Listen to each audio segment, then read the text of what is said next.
Capítulo 12. El rostro de Dios. Hay algo en la historia de Jacob que llama mucho la atención. Dios nunca le hizo un reproche, al menos las escrituras no registran tal hecho. Él solo le dio promesas. Jacob era un hombre que habría hecho cualquier cosa para lograr sus metas. ¿Qué haríamos nosotros con tal hombre? Es seguro que por lo menos le exhortaríamos un poco, le predicaríamos acerca de sus faltas. Pero desde el principio hasta el fin Dios nunca le hizo un reproche ni una exhortación. Tanto Faraón como Abimelech reprendieron a Abraham. Abimelech también reprendió a Isaac. Sin embargo, nada de eso le aconteció a Jacob, pero Dios obró en él sin detenerse para exhortarle o explicarle algo. Dios le disciplinó. Asimismo, el Señor animó a Jacob.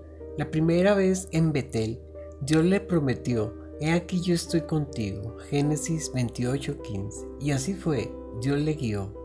La fuerza natural no puede ser cambiada meramente por la doctrina. Somos librados de ella por la disciplina de Dios. Paso a paso, Dios, el Señor, obra en nuestras vidas hasta que nos quebranta. No obstante, Él nos ayuda y nos anima en ese proceso para que podamos resistir. Jacob jamás deseó proseguir, jamás deseó ser espiritual o seguir el ejemplo de Abraham e Isaac. Dios mismo fue quien le buscó, se quedó con él y obró en él durante esos largos años hasta que finalmente en Peniel, cuando Jacob había producido su obra maestra de autoexpresión, Dios le obligó a arrodillarse y a ceder ante él más fuerte. Dios hizo todo. Esto nos muestra que podemos confiar en la disciplina del Espíritu Santo. Conocemos bien las palabras de Dios, pero nos olvidamos de su disciplina. Pensamos que escuchar la sana doctrina es la única forma de permanecer en la gracia. Pero si somos del Señor, el Espíritu nos disciplinará todo el tiempo, así como lo hizo con Jacob. Él nos preparará para una serie de circunstancias diferentes, con ese solo objetivo. En nuestras vidas, todo es dirigido por Él para este fin, hasta que lleguemos a ser Israel en lugar de Jacob, es decir, hasta que dependamos completamente de Él y no de nuestras propias fuerzas. Dios es un Dios que actúa. Él nunca nos dejará en un estado de impiedad, siempre trabajará en nosotros para hacernos más como su Hijo, para hacernos más santos. Todo lo que el creyente enfrenta es medido por la mano amorosa de Dios. Por lo tanto, la disciplina que experimentamos es para nuestro provecho. Si somos de Él, no importa cuán torpes seamos, Dios nos guiará. Él es más fuerte que nosotros. Tendríamos que ser más fuertes que Dios para poder impedir que Él haga su obra. El Señor siempre logra sus metas, de manera que sin importar cuán fuerte era Jacob en su propia opinión o cuán torpe era en su andar, Dios iba a hacer que él cambiara y se convirtiera en Israel. Confiemos en el Señor y en su poder para obrar en nuestras vidas. Mirémosle solo a Él, y a su tiempo, a su manera, el Espíritu Santo concluirá la obra en nosotros. No necesitamos conocer completamente la obra que Dios hace en nuestras vidas para que Él cumpla su propósito en nosotros. Jacob, como hemos visto, enfrentaba la situación más difícil de su vida. Su familia, sus posesiones e incluso su propia vida estaban en peligro.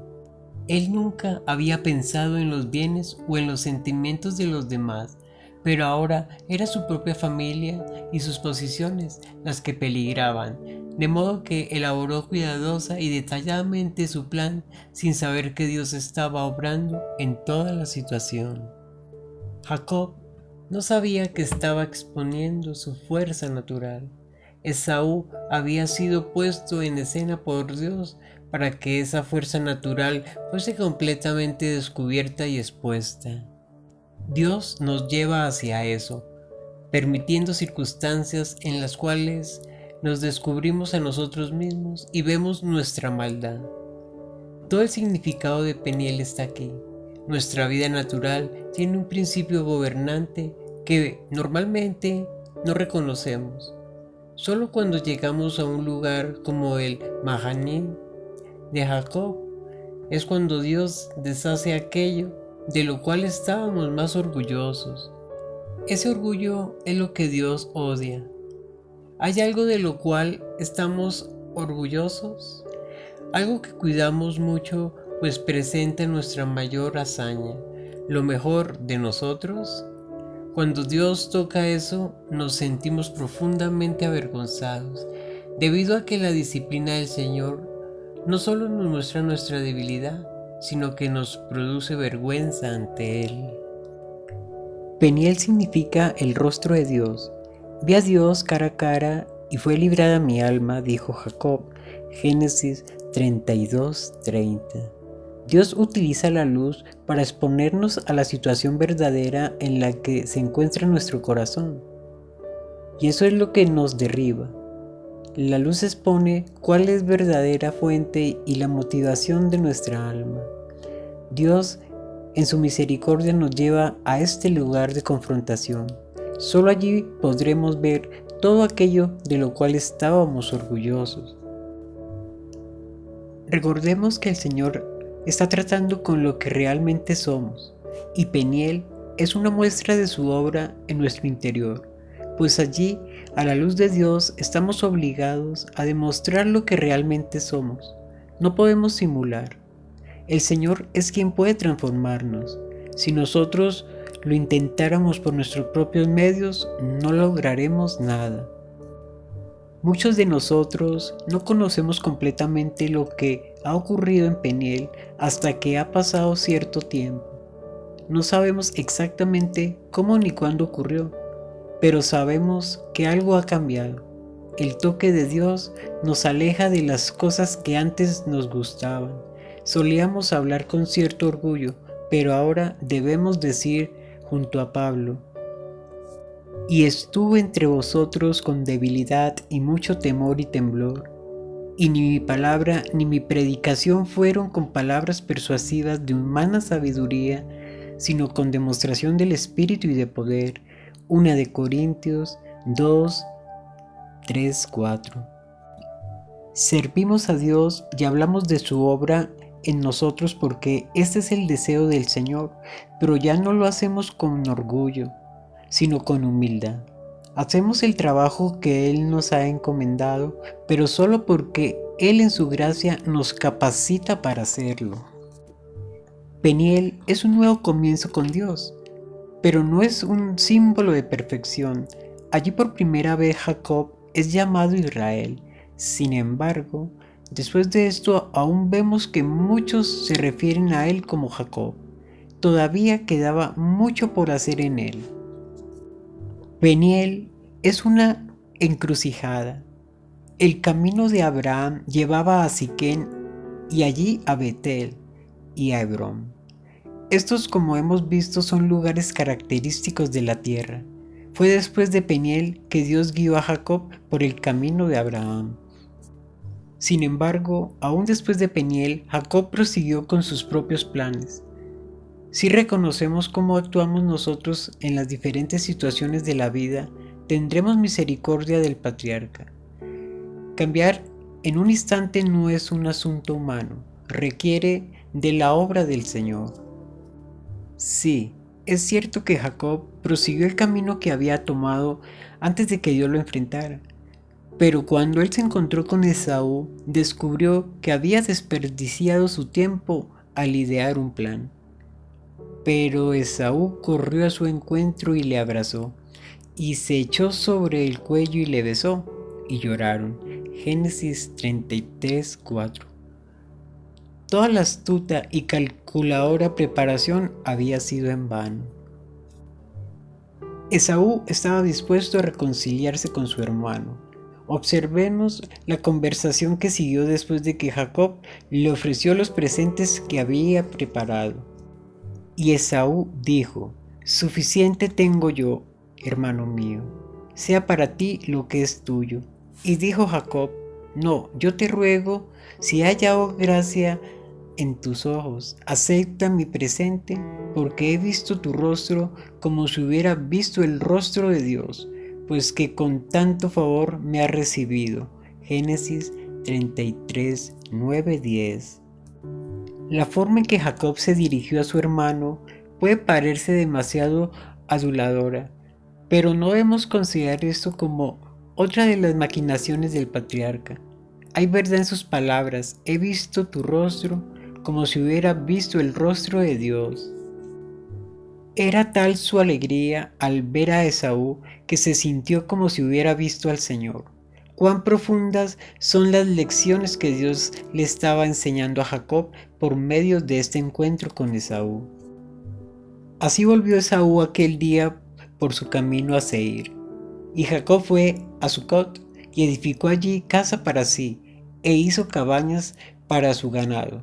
Por tanto, llamó el nombre de aquel lugar Sucot. Después Jacob llegó sano y salvo a la ciudad de Siquem, que era en la tierra de Canaán. Cuando venían de Padán Aram, y acampó delante de la ciudad, y compró una parte del campo donde plantó su tienda, de mano de los hijos de Hamor, padre de Siquem, por 100 monedas. Y erigió allí un altar, y lo llamó el Elohim Israel. Génesis 33, 16, 20. Jacob hizo en ese momento lo que no hicieron ni Abraham ni Isaac: edificó una casa y compró un terreno.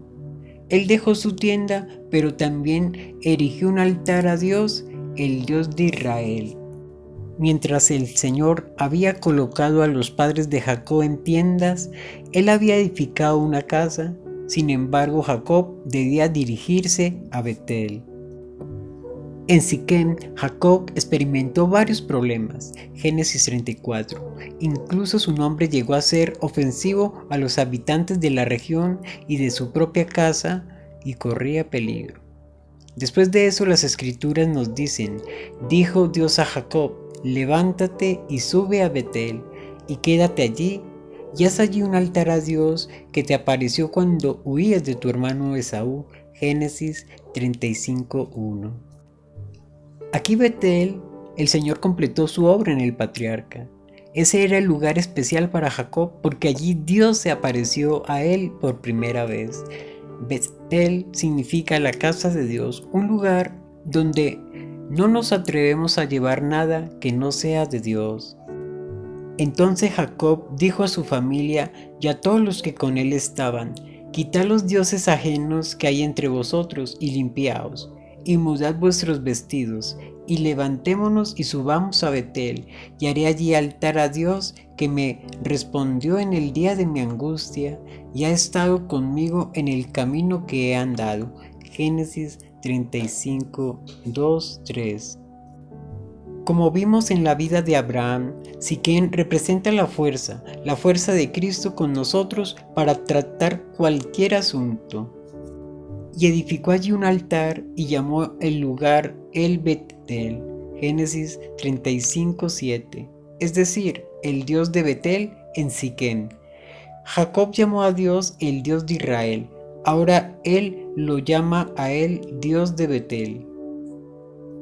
Jacob había avanzado en individualismo a la relación en el cuerpo. Dios deseaba una casa, un pueblo como instrumento. Él cumple su propósito con un testimonio conjunto. En la iglesia de Dios es el Dios de Betel, no simplemente mi Dios.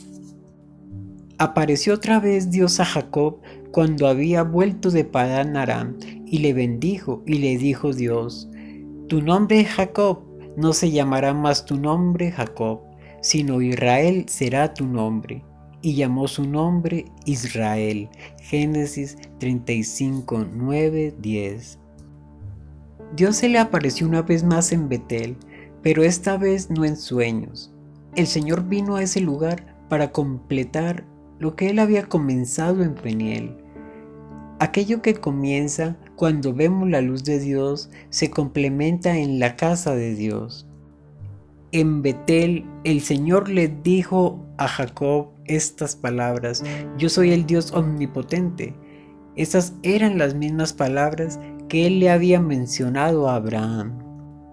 Después de que el Señor habló con Jacob, el patriarca levantó un pilar en Betel, y esta vez hizo algo que no había hecho antes: derramó sobre él una ofrenda de aceite tipificando el gozo. La primera vez que Jacob había ido a ese lugar era un lugar terrible, Génesis 28:17, y él sintió gran temor. Ahora se regocijaba y se abría el camino para avanzar hasta Hebrón.